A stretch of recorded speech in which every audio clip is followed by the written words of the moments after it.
Welcome to Wine Soundtrack USA. Listen to the passion with which producers narrate their winery and their world in 30 answers. Discover their stories, personalities, and passions. Hello, friends and listeners of Wine Soundtrack. This is Allison Levine, and today I'm sitting with Katy Wilson of LaRue Wines. I'm up in Sonoma, in the Sonoma Coast, and welcome, Katy. Tell us where we are right now. We're sitting in a vineyard, and tell us where we are. Thank you for having me. We are at the Emmeline Ann Vineyard, and it's a tiny little 3-acre vineyard. We're sitting out on the deck overlooking it right now.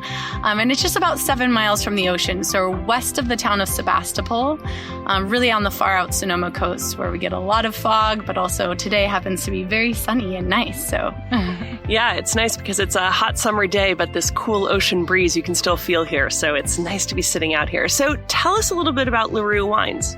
So LaRue is named after my great-grandmother. Her name was Veona LaRue, and she was always someone who told me I could do whatever I wanted in life. So when I was deciding what to call my wine, I decided to name it after her. And I started LaRue in 2009. So it's my 10-year anniversary this year, which is very exciting. Congratulations. Thank you. Yeah, so I started in 2009, and I just make about 500 cases each year. Very small production, Pinot Noir and Chardonnay. All of my vineyards are not far from where we are now, so all in kind of a tiny sliver of the Sonoma Coast that I really love, between 7 and 10 miles from the ocean. So from Bodega Bay to Sebastopol, and it's really a beautiful area that really gets a lot of that ocean influence, but again, it can get really nice sun. So you have this beautifully complex Pinots and Chardonnays that still have that sunshine kiss of a little bit of fruit forward, or not necessarily fruit forward, but fruitfulness in the wines. So you're sourcing all of your fruit, and you're picking Sonoma Coast exclusively? Yes, so I work with 6 very small vineyards that are all owned by the people who live on the property, and they don't make wine themselves for the most part. And so I'm working closely with the owners and on the farming, and I make the decision on when to pick. And then I bring it to the winery and make it into wine. And are your wines available across the U.S.? Yeah, I sell mostly to my mailing list and wine club, and so you can find the wines at LaRueWines.com. And then I have a small amount of distribution, so sometimes you'll find me in restaurants in New York, a little bit in Texas and Colorado, but very small amounts. So tell me, what is your first memory relevant to wine? Well, yeah, that's kind of a tough one. So I actually have an aunt and uncle who live in Iowa, and I was in 12 years old. My parents don't really drink wine, so I grew up on a walnut orchard, so I wasn't really around wine when I was little. And they grew walnuts and didn't drink back then. They drink wine now. I've educated them. But my aunt and uncle were the best, and my sister and I were hanging out with them for a few weeks over summer, and we put together our own restaurant called the A&K Grill, and we made dinner for them, and part of our dinner service was wine pouring. So that was the first time I ever opened a bottle of wine and served wine. Do you remember what it was? Oh, I have no idea. Okay, so moving forward to when you started actually knowing what you were drinking, what would you say is the most memorable wine you ever drank, or what was the occasion for one of those most memorable? I'm sure you've had a few.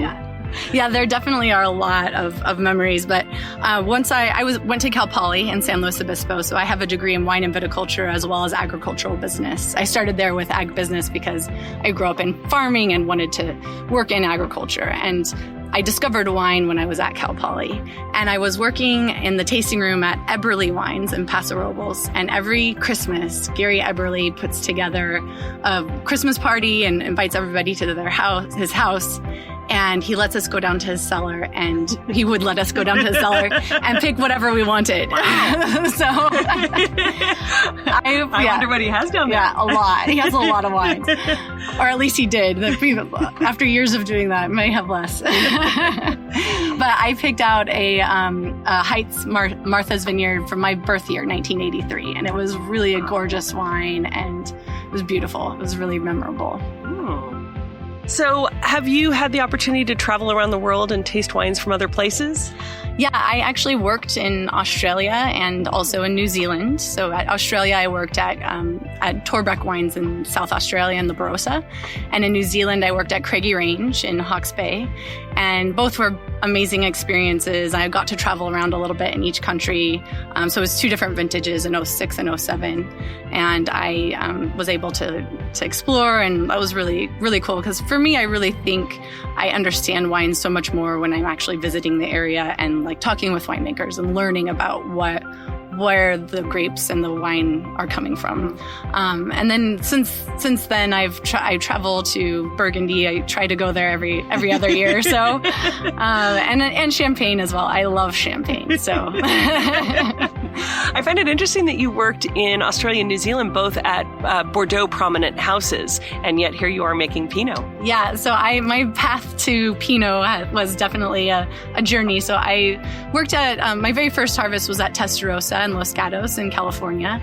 And then I went and worked, from there is when I worked in the Barossa and at Torbreck. And then I came back and I worked at Joseph Phelps in Napa. And that was when we were making the Pinot in Napa before they finished their freestone facility.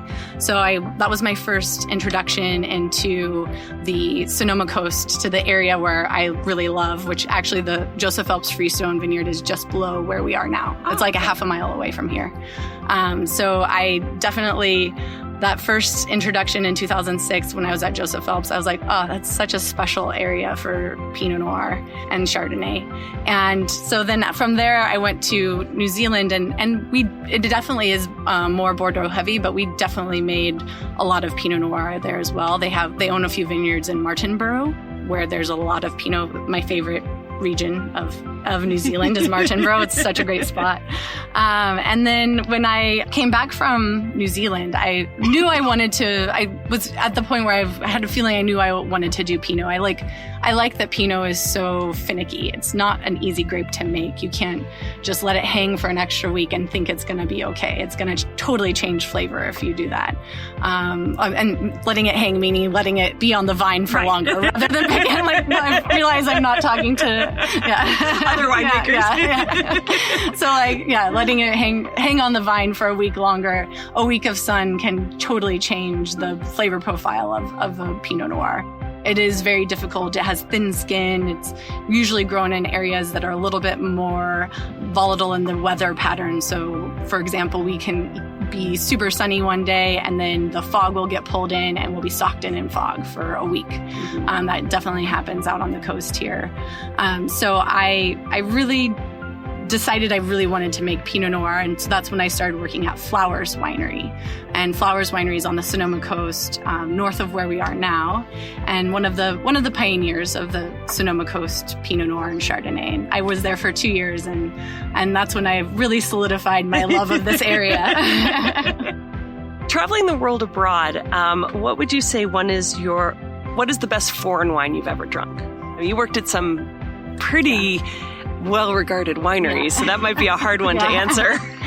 I know, that is really hard. So I would say, I love Champagne, and I've had so many good ones. It's so hard. It's like asking your favorite kids, you know? People ask me all the time, what's my favorite wine that I make? And I'm always like, I can't say, it's too hard. But I would say probably my go-to for wines outside of California is definitely Champagne. I don't drink as much Burgundy as I would like because it's so expensive, but it's not for lack of desire. But I would say one of my favorite producers in Champagne is Gimonnet. I was actually able to go visit there a year and a half ago, and I met with Didier Gimonnet, and he was so lovely in that he gave us 2 hours of his time and really going through the whole process of how they make their wines and their storage and their vineyards and everything. And I think it's really, really lovely when you see people are making wines that I knew and loved before I met him, and then now after it's you can see why the love and heart is in those wines. So, absolutely. So if we were to go into your cellar, and that might be your refrigerator, I don't know, or under your bed, I don't know, what would we find in there? Well, actually, my cellar, my dad made me a wine room that is in my garage that is actually like 8 feet high by 12, and then it's like a whole room, 12 feet long and 10 feet wide. It's a nice size. With a door and everything. And it's completely movable, which is great too. So my dad is very handy. He's always been there for me when I have ideas. And what would we find in there? So in there, it's like about 100 cases of wine. But yeah, a lot of champagne, definitely a little bit of Burgundy, some Rhone wines, a lot of California. A lot of my own wines, because it's a little bit of a storage space for my tasting room and stuff. Yeah. But also a lot of I make wine for a few other wineries, so a lot of those wines as well. So. And is there anything in particular in there that's drinking really well right now? I can't think of anything. I mean, like off the top of my head, what is like in my cellar? It's kind of not opening anything. So, do you think there's a such thing as a perfect variety? No, I think there's so many great varieties out there. It's like hard to say like, oh, this is the one that's good for everything or anything. I think that if I had to choose one to drink for the rest of my life, it would be Pinot, because you can have it in champagne or in rosé or in red wine. Like it's so versatile. But I think that there's too many good wines to choose just to be like, oh, this is the variety that's out, that's the best. Absolutely. You're listening to Wine Soundtrack USA. And being a small producer, getting the word out and letting people know who you are. I mean, how do you feel critics and scores play a role in that? How do you feel about critics and scores? I think it's one of those things that I think is evolving, but it's still a way for some people who aren't able to go visit a wine or region to kind of learn a little bit more about the wines. And there's always, in anything like that, there's always politics involved and things. I think for me, if I get some good scores, it's definitely helps out just with the press and just getting a little bit more awareness of where I am and who I am and my wines. But it's not, if it doesn't happen, it's not the end of the world for me. There's other ways you can spread the word and people referrals and all of that happen. Yeah. So getting down to you as a consumer, you've talked a little bit about what you like to drink and where you've been, but if you had to choose red, white, or rosé? All three? Yeah. Probably white. White? Yeah. Okay. And if you had to, still or sparkling? Sparkling. Okay. Yeah. We know that's champagne. Yeah. So with all the wines that you're drinking and with the wines that you make, how do you approach food and wine pairing? Do you think that there are rules that you have to follow? Do you find nuance in things? And what are you looking for when you're selecting the wine to drink with your food or the food to pair with your wine? I think that it's one of those things that people can overthink it too much. On your day-to-day basis, it's not something that I like constantly thinking about. But when I'm presenting my wines to a customer, for example, if I'm putting a cheese platter out there, I definitely taste the wines with the cheese. And I think a good pairing, the pairing elevates both the wine and the food, that both taste better together than they do separately. You can have one overpower the other, that's typically a bad pairing, or sometimes you, like, especially with cheese and wine, you can have certain cheeses may make a wine taste bitter or not great, and people think it's the wine, but it's the cheese. So I think that on a day-to-day basis, it's that sometimes you have great pairings. You may be making, a fresh pesto or something like that at home and just find a great pairing and you're like, oh, this is wonderful. And some days you're like, oh, no, that's not very good, but it's okay. I understand why it's not good. So I think it's something that can be really cool, but it's not something that I think that everybody has to be obsessed with all the time. Mm-hmm. Yeah. And then, if you're not pairing with food and you're just drinking a lot, you got any tips for hangover remedies? Oh, yeah. Well, there's always, the hair of the dog is always a good one. My mom always says to drink tomato juice. There's a lot of those rescue not energy drinks, but the ones that have you have a little shot things. Shot things, yeah. I have friends who do those a lot, and they kind of help. Stay in bed all day. That's a good cure. So I'm having the privilege of drinking a little bit of your Pinot Noir right now, and I'm wondering, for someone who hasn't tasted your wine, what do you think they're missing out on? So my wines I definitely think they're very beautiful and lively. There is a fruitiness to them, but it's not so fruit forward or jammy. I really try to make wines that are very layered of flavors, and part of that is, the time I'm picking, and part of that is, in the winery, just letting the fermentations go on their own and be very monitoring them by temperature. And I'm not adding a lot of nutrients or any nutrients actually or anything to the wines. So I'm doing a combination of punch downs and pump overs. And then after they're in barrel, I am aging them on their original lees for as long as I can. As long as they're tasting good. Some of my barrels are aged on their original lees for almost 18 months. And I bottle the Pinot at 20 months. So there's a lot of interesting texture and flavor that comes from that, where you're able to make a wine that's not so simple. It's not just one note. It has lots of things going on. And I treat every barrel differently. So I differently in that as an individual lot. So if I'm going to rack, which is just taking the clear wine off of the lees, usually up into a tank and then back down to a clean barrel, I actually don't go up to a tank. I go from barrel to barrel. Mm-hmm. So rather than blending 3 or 4 barrels together in a tank and going back down into barrels and making your wines more homogeneous, I'm treating each barrel differently. Since I only have 20 barrels, I can do that. and because of that, I'm sampling the lees, which is what settles to the bottom of the barrel. I'm sampling that fairly often and smelling it. And if they smell fresh and pretty, I leave it. And if they start to get stinky, which happens with lees, then I rack it. And that really allows me to have 20 barrels that are totally different from each other when it's time for my blending. And all of them are very complex. So it's kind of an interesting way to think about winemaking, in that, it's micro. Yeah. Well, I love that. You were talking about when you pick wine and, that you spend time in the vineyards that you work with. And I'm wondering, do you feel that when it comes to vintage, do you see much variation from year to year? And do you really think that each vintage tells a different story? Or do you see more similarity?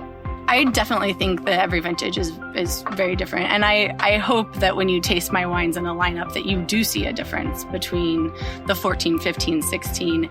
And especially out here on the coast, there's years where I can pick I end up picking at the end of August and at 21 bricks, or because the ripening has happened more quickly and the flavors are there, and so you pick it. And then there's years where it's not ripe until September 20th, and you may have a little bit higher bricks. You might be about 23, 24 bricks, and the flavors don't get there till then. So we definitely have a big variation, and it could be a bit of global warming, but we have had, because we have had a series of really early vintages from really 2012 to 2016 were all fairly early. And then 2017 was our most, when things got a little bit more normal, and 2018 was the first year that was like, okay, this is more historically correct in our harvesting, and I'm picking mainly like the second week of September in that range. But for example, I think a big variance is my Chardonnay vineyard, Charles Heinz Vineyard. My 2014 vintage was, my 2016 vintage was a little over 14% alcohol, and I picked it at the same kind of readiness and flavor as 2017, which is 12.5% alcohol. Wow. So you just have a variance of when the grapes are ready, and sometimes that's a different bricks, sometimes that's totally different flavor profile of what's giving you that vintage. So. And do you think that there are any signs or predictors that you look for that will determine sort of the outcome of what a vintage will be?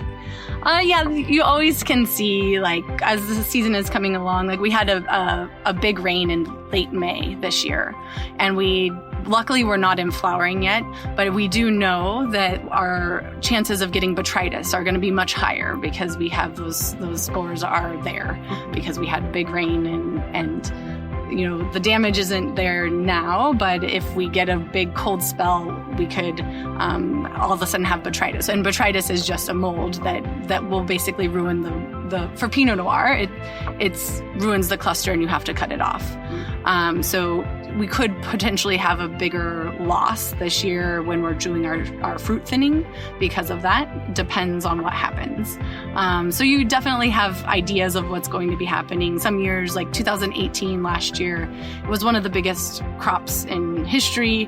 And we all thought it was going to be big, but didn't realize it was going to be as heavy as it was. But luckily the quality was good. It was a weird year of the quality being good, but the crop being very heavy. And I think that it's like, sometimes you don't see those things till it's after harvest and things are in barrel. And you're like, okay, looking back, like, yeah, maybe I should have noticed, or but it was everybody. Everybody didn't realize it was going to be as big as it was. Next time I will not decide. Exactly. Do you have any good luck rituals that you do at the start of harvest? We do a champagne toast. I always, at the beginning of every vintage or every harvest, before we start processing fruit, I always saber a champagne bottle with something random from the winery. So like sometimes a reducer, which is just winery equipment, or a clamp or something. And then we do a toast and it's a great little tradition. And also my dad usually comes to barbecue for us. That's another big one. Oh. Yeah. Fun. So you spend a lot of time in these vineyards, and they're all, you know, privately owned and small little properties, and you know them, I'm sure, pretty intimately. How do you interact with these vines? Do you talk to them? Yeah. And if you do, what do you say to them? And then following on that, once the wine is in the cellar and the barrel, since you only have 20 to manage, do you talk to the wine? And if so, what do you say to it? I don't really talk to my vineyards or my wine, but I do think that there's been a lot of people talk about the music that you play during harvest, like while the fermentation is going on. There's a lot of people who have theories about that. But I don't typically talk to my vines, but I do spend a lot of time with them. Telepathic communication. Exactly. So I'm enjoying the Pinot Noir from... It's a blend... Yeah, it's a blend. So it's a 2016 Sonoma Coast. Mm-hmm. So this is a blend of the Rice Spivak vineyard and the Thorn Ridge vineyard. And both of these vineyards are very close to where we are now. And they are... Rice Spivak was planted in 1999, and Thorn Ridge was planted in 1996. So both vineyards have quite a bit of age on them. And this is just a barrel selection of the barrels that I think make the best Sonoma Coast. So it's meant to be a little bit more fruit forward and drink a little younger, meant to go well with food. And then the single vineyards of the same vintage they're meant to age a little bit longer and usually a little bit higher percentage of new oak. The Sonoma Coast that we're drinking right now is 25% new oak. So I find this wine to be, on the light to medium body, and it's got this really nice velvety texture that kind of coats the tongue, really fine tannins, and, quite enjoyable to sip as we're sitting out here. But with all the wines that you make, I'm curious, if space aliens were to land on your property, so you guys from so serious now, if space aliens were to land on your property, which of the wines would you want to present them with? Oh, man. You were prepared for a really deep question. I guess I would say the wine we're drinking now, because it is a blend of my vineyards, kind of encapsulates everything that I'm doing. But all of my single vineyard Pinots are lovely and have different expressions, and I'm really trying to capture those vineyards in that particular vintage that it is. So if they're friendly, they can stick around and try others. They can have them all. So you said you grew up on a farm, and that agricultural business is in your blood. But is that always what you wanted to be, or what did you want to be when you were a little girl? As a little girl, when you grew up? Yeah. Actually, the very first thing that my family always laughs about now that I wanted to be was a chef. And my mom took me to the junior college for some classes, and I am horrible at cutting things, and I'm actually a disaster in the kitchen. My boyfriend went to culinary school, and he's the one who cooks for us. But I think it's that the sensory and taste and all of that was there already. Like that was the first inspiration. And then so after that, I think I was like maybe between 10 and 12 was when I was like, oh, I want to be a chef, and realized that it's not really my skill set. But then after that, I really spent a lot of time. I'd always spent a lot of time working on my parents' orchard and driving tractor. And my dad taught me how to weld when I was 12. And I really just got interested in agriculture and wanting to be a part of that. And so that's when I went to Cal Poly for ag business to start. And then eventually wine and viticulture. Yeah. Amazing. Always in your blood. Yeah. And when you're not working, how do you spend your free time? There's very little of that. If I can sneak out and hang out by a pool, that's really nice. Just relaxing by the water. It very, very rarely happens. But I feel like I used to read a lot, but I don't know what happened to all the time for that. And when you and your boyfriend, I know you said he also makes wine and he's a good cook, but when you're having a romantic evening, whether that's him cooking or you going out to eat, what are the wines that would be part of that evening? Well, he's also loves champagne, so that's definitely on the list. And I think it depends on what we're eating and where we're at, but we always usually try to order some great things off the list at a restaurant of wherever we are, but it could be from anywhere. We're really not so particular about, we only drink these sorts of wines. Both of us are very open to trying lots of different wines from all over. So, yeah. So a romantic evening means new things, trying things. Yes. So thinking back, what would you say is the best piece of advice you received? There's so many. I have so many people over the years who've given me a lot of really good advice. You have a few different. So starting with my great grandma, who I named LaRue after, she always told me, like, don't let anybody ever make you think you're supposed to be something. Be who you want to be. And her example was, don't get married, vote too young. She got married when she was 23, which sounds very young, but she was born in the early 1900s, so she was technically an old maid at that point. So she was like, I didn't want to get married. I wanted to go and do my own thing. And then I met your grandpa or my great grandpa and fell in love, and they were married for 75 years, which was crazy and amazing. Yes. So she always was just like, do what you think. Like, don't let what other people are doing dictate what you want to do with your life. And then I think after starting, and kind of don't always listen to people. And then when I was starting LaRue, I wasn't actually planning on starting LaRue when I did. I was 26 years old, and I had just started working at Cayman Wines in Sonoma as their associate winemaker. And I just left Flowers. And when I started, Robert Cayman said to me, hey, if you want to make your own wine here, you can. It's like a part of your job offer. I was like, okay, that's cool. All right. And then shortly after that, another winemaker came to me and said, hey, I have these vineyards that I used to share with Flowers, and I think you should make your own wine. So I had these vineyards, one of which we're sitting in today, Emmeline Ann. And I was like, okay, I have these amazing vineyards that I already know because I worked with them when I was at Flowers, and I have a place to make the wine. And I had also written a business plan as my senior project at Cal Poly in San Luis Obispo for starting a small winery. Uh-huh. So I rewrote that business plan, and I started talking to people about investing. And everybody I spoke with wanted 50% or 51%. I'm like, this doesn't make sense. It's a plan for 500 cases. That's too much ownership gone. And at that point, another winemaker came to me and he said, hey, I'm gonna loan you the money, and you can pay me back when you can, and I don't want any ownership in your winery. And if I can give you any piece of advice, is to don't give up ownership. And I followed his advice. I have since paid him back, and I do own my winery 100%, which is amazing to have that advice early on. Yeah. And 10 years, a whole decade. Yeah. I know, it flies by. So if you could give our listeners a piece of advice, what would you tell them? Drink more wine. So, okay, you just told a great story, and I think that that's something to be very proud of. And I'm wondering, when you look back at your career, what would you say your proudest achievement in your work is to date? And it might just be what you were saying about owning a business, but... Yeah, I would say, I mean, that definitely...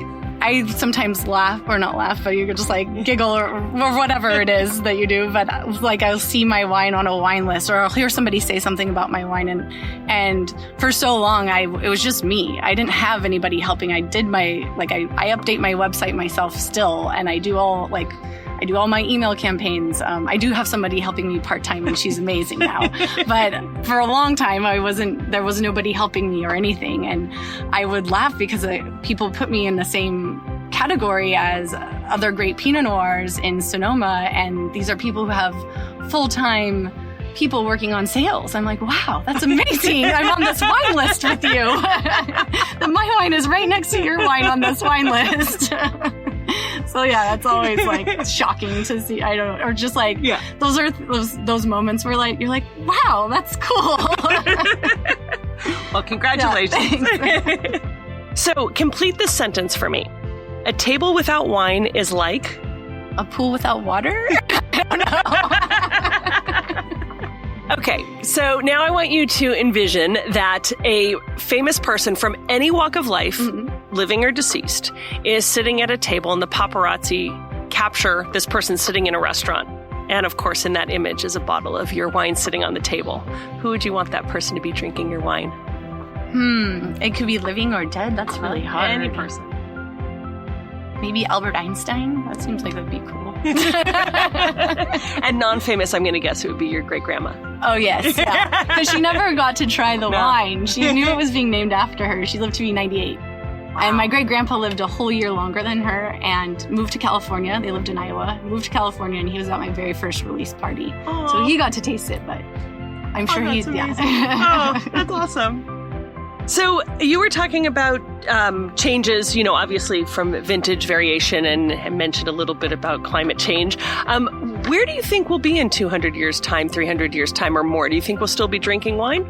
Yeah, I have my doubts that we'll be around still.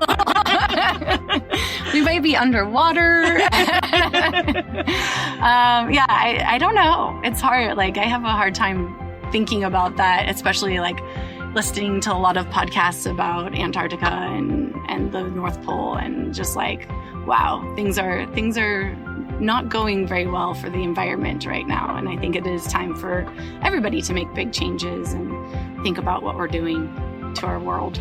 And because right now I don't feel like it's going to be here in 300 years. Yeah.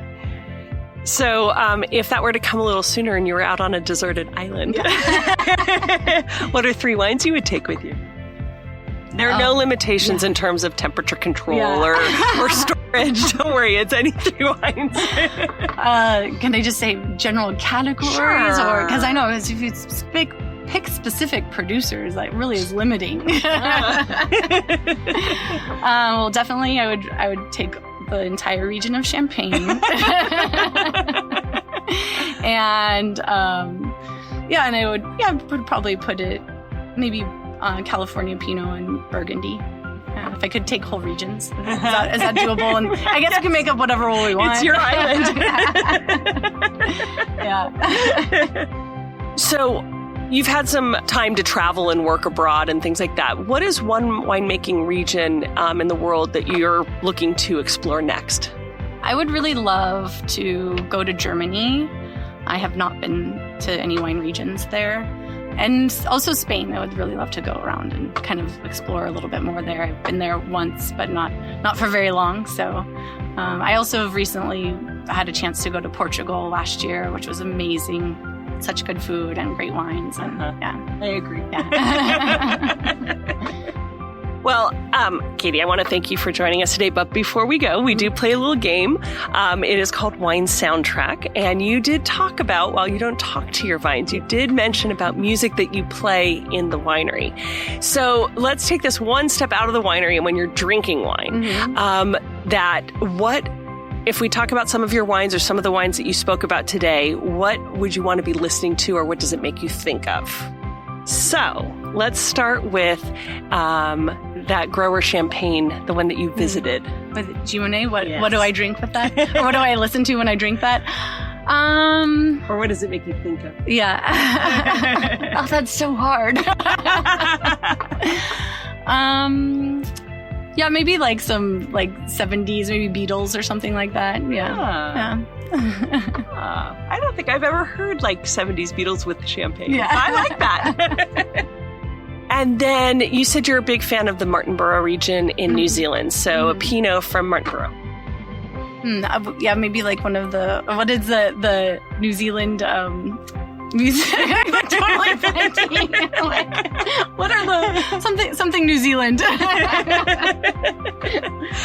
New Zealand band? I can't remember. And what about the Pinot Noir, the Sonoma Coast that we're sipping right now? You know what I play a lot when I'm hosting tastings is a Ray LaMontagne radio station on Pandora. That's always a good one. It's mellow, but it's always something fun happening usually. So, and does that work as well with the Chardonnays as it does with the Pinots? Yeah, I would say so. Well, fantastic.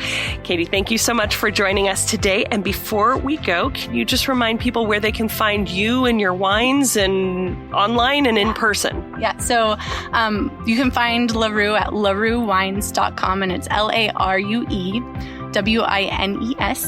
And my handle on Instagram is just LaRue Wines. And you could also find my dad, who is very famous on Instagram, at Katy's Dad _. So it's KATYSDAD_. And it's really hilarious Instagram to check out. And can people come and visit you? Yeah, I do tastings by appointment at the winery or at the vineyard that we are at now at Emmeline Ann. So we're just about 10 minutes west of Sebastopol. So we do take appointments any day of the week, but it's all by appointment. Great. So we will look out for you and give you a call. And thank you again so much for joining us and have a great afternoon. Thank you so much for having me. Thanks for listening to a new episode of Wine Soundtrack USA. For details and updates, visit our website, winesoundtrack.com.